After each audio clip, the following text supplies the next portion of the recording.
We get some writings from Moroni for the first time, and oh my gosh, does he start off with a bang?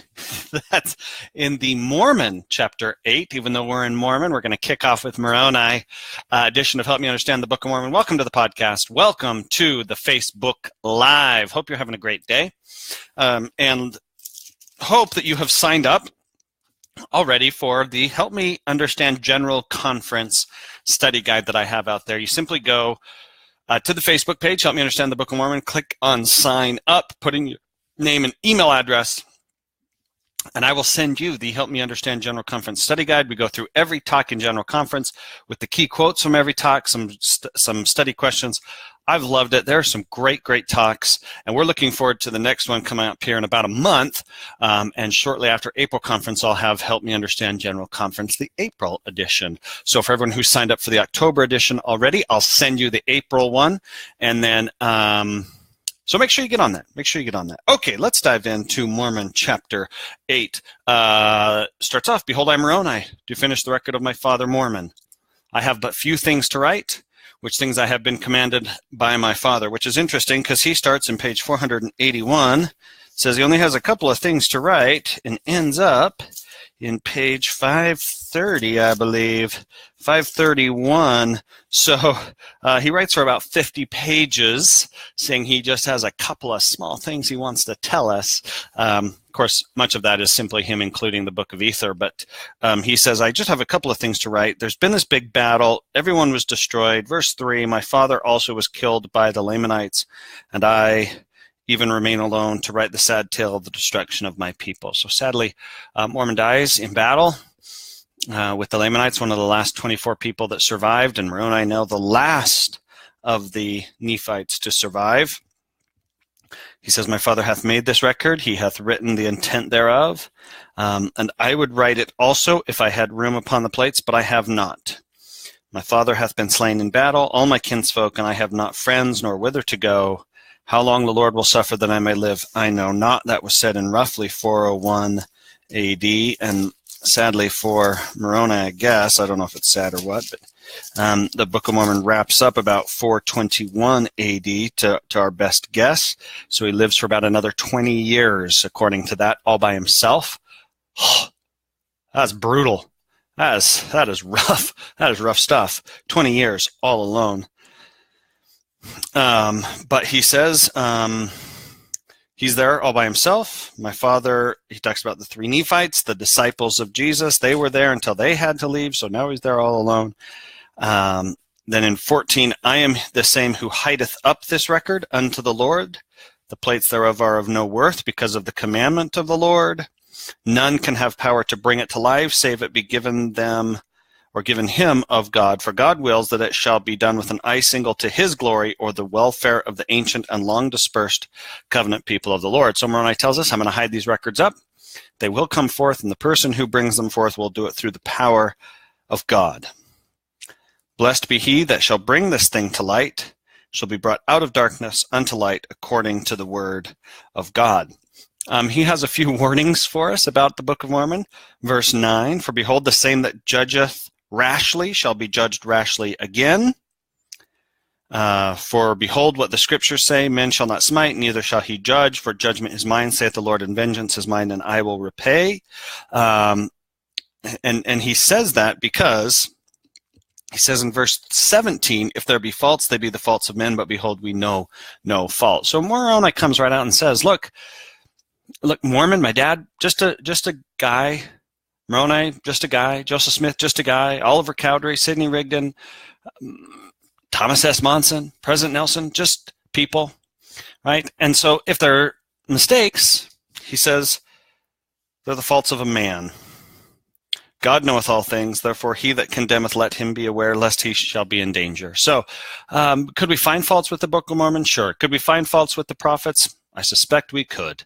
If we went looking for problems and faults in every human being who's ever lived, we would find them. Did Peter have them? Yep. Moses? Yep. Abraham? Sure. Paul? Yes. Joseph Smith? Sure. Thomas S. Monson? Yep. I don't know what they are, but I'm sure he had some. right? Everybody has mistakes. Everyone's done things that they could do better, or they could do differently. But looking for and focusing on and trying to find the faults in other people doesn't bring us any closer to God. In fact, it brings us further from God, because, right, that's not what God asks us to do. Doctrine and Covenant 64, I, the Lord, will forgive whom I will forgive, but of you it is required to forgive all men. God will judge in verse 20, and so we just love people for who they are and what they are and the best that they can do. Same, just like, and that applies to Mormon and Moroni and Nephi and Lehi and Joseph Smith. Because of 22, the eternal purposes of the Lord shall roll on until all his promises shall be fulfilled. So we don't got to worry about it, right? Purposes of the Lord will roll forward. We just do our best to love God and love our neighbor, and follow God and build the best relationship we can with God. And let's leave the fault finding and the judging to God. And we don't need to worry about it, because God will take care of it.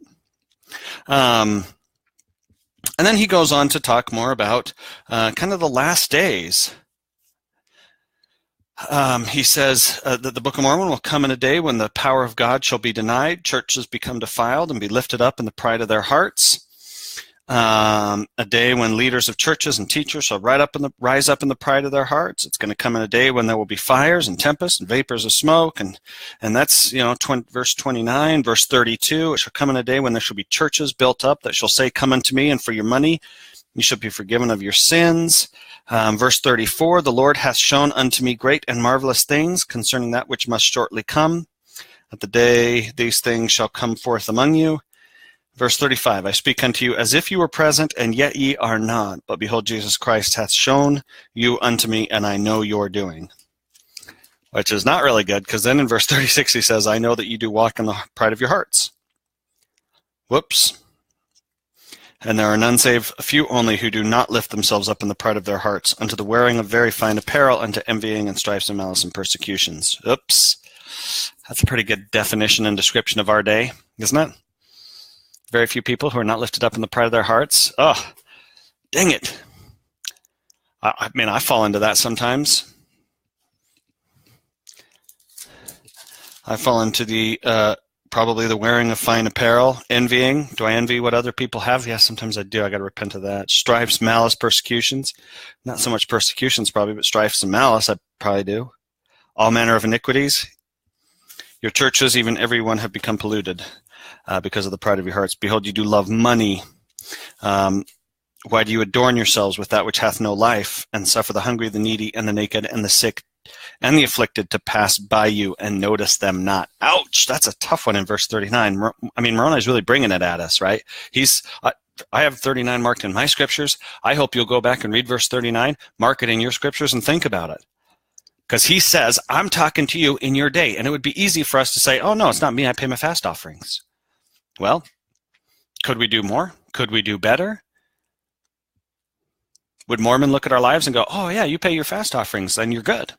Or would he say, why do you adorn yourselves with that which hath no life, and suffer the hungry, the needy, the naked, and the sick, and the afflicted to pass by you and notice them not? I could do better.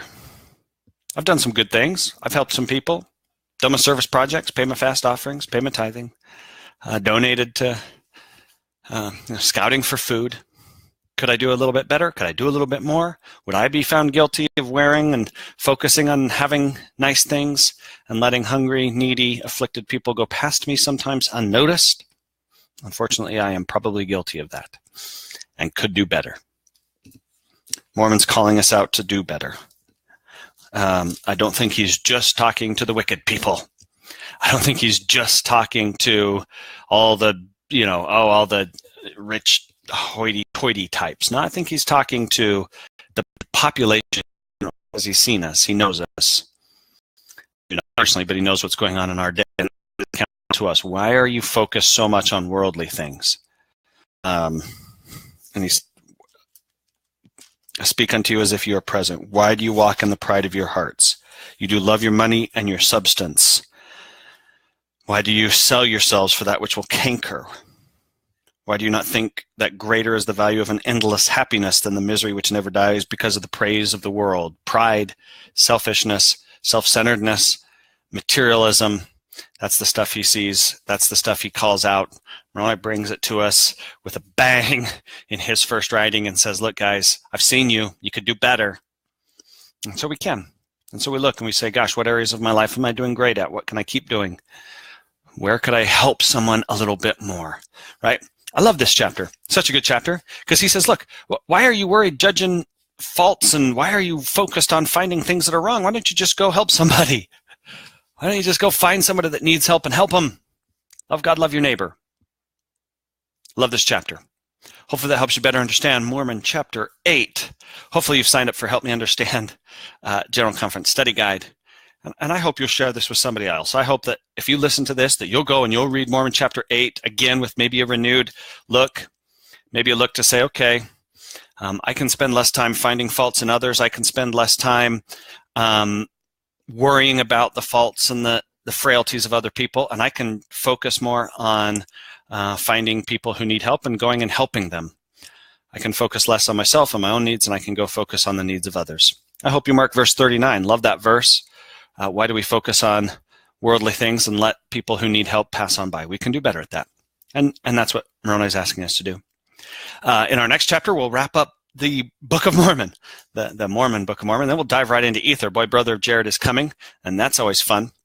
And so we're just closing right in. I tell you, I'm so excited about my next project. I'm already working on my next podcast project. It's going to be great. So I hope you'll stick with us to the end of the Book of Mormon. And then, boy, we are really going to dive into a deeper study of the Book of Mormon. I'm excited for it. Thanks so much for participating. Thanks for being on live, Sid and Shannon. Good to see you guys on live tonight. Hope you'll share this with others and hope that you will tune into the podcast and share that as well. Have a great night. Thanks so much. This is Help Me Understand the Book of Mormon.